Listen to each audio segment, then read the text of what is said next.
Today we're gonna give.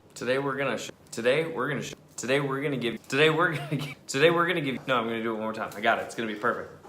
You look not upset. Today we're gonna tell you 3 ways to get started on your debt-free journey. And if you want to see the beginning of this video series and how we paid off $145,000 in 35 months, click right here.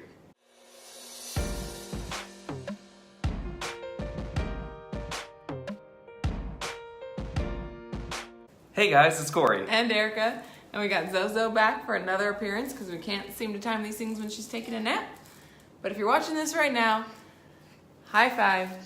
Hell yeah. That means you're somewhat interested in trying to change your financial future. You may already know that you want to get out of debt, or you might just be toying with the idea, but hopefully after this video, we can get you a little bit more on board with the idea of getting out of debt.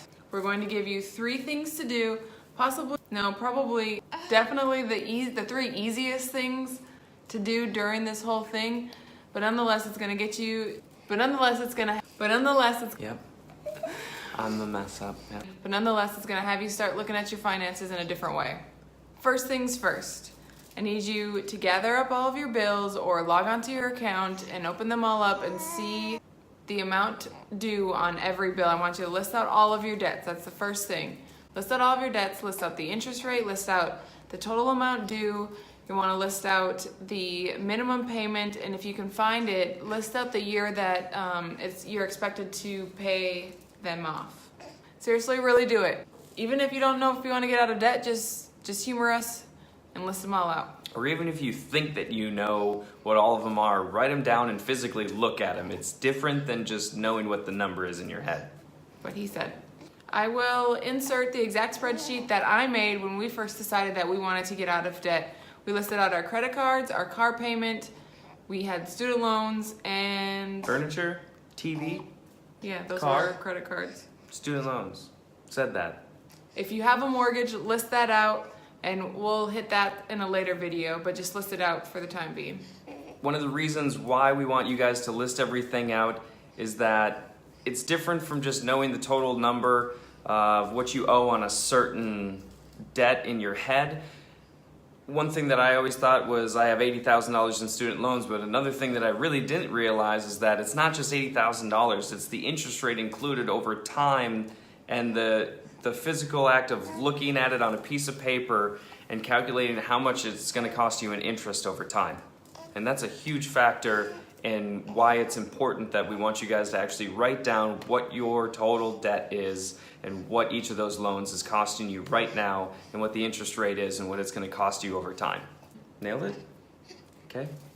Now, as I mentioned in the first video in this series, I got an email from my mother that showed me how much it was going to cost me for my student loans over the course of 10, 15, or 30 years.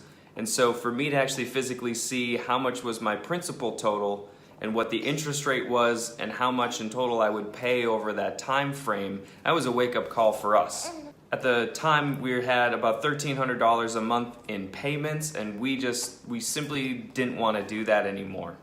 Yeah, that was my biggest driver. So he thought about it over like a long term, and I was thinking of it as a month-to-month basis thing. Like, I was sick and tired of putting over $1,000, over $1,300 towards debt every month. Like, that's $1,300 every month. $1,300 of our paycheck going just towards payments.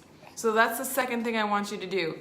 Add up your minimum payments and see what the total is. How much are you putting towards debt every month? And then what I really want you to do is think about what else you could do with that money. When I was thinking about the $1,300, I was thinking about how we could go shopping, we could buy better furniture, we could buy better things for the house. It just opens up the possibilities. And we want you guys to list out your debts. We don't want you putting your cost of living expenses, aside from your mortgage, which again, as we alluded to earlier, we'll talk about in a later video. But for right now, your rent and your food expenses, those are not things that we want you to put. We want you to put your actual consumer debt, car loans, or student loans, things of that nature is what we really want you guys to list out.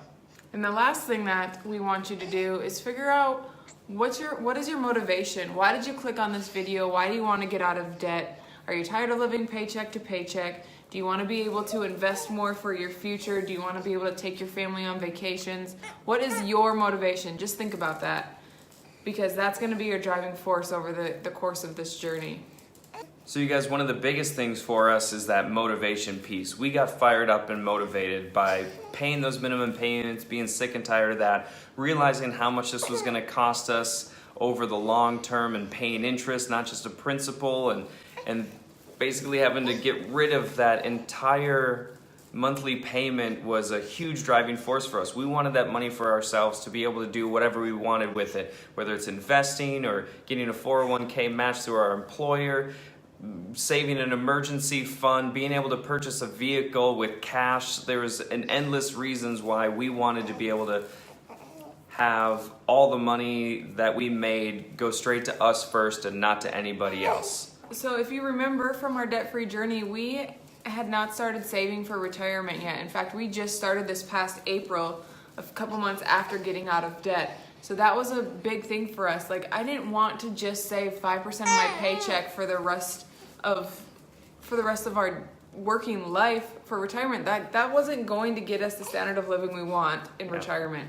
So we wanted to be able to max out our retirement accounts, and now we're able to do that.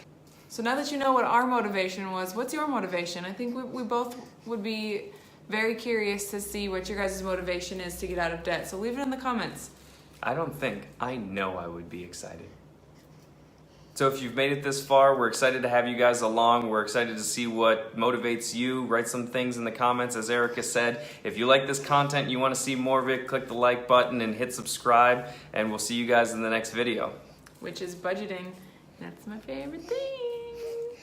Not my favorite thing. I'm a nerd, but I'm excited for the video. See you guys. Bye. See you guys. See you guys. See ya.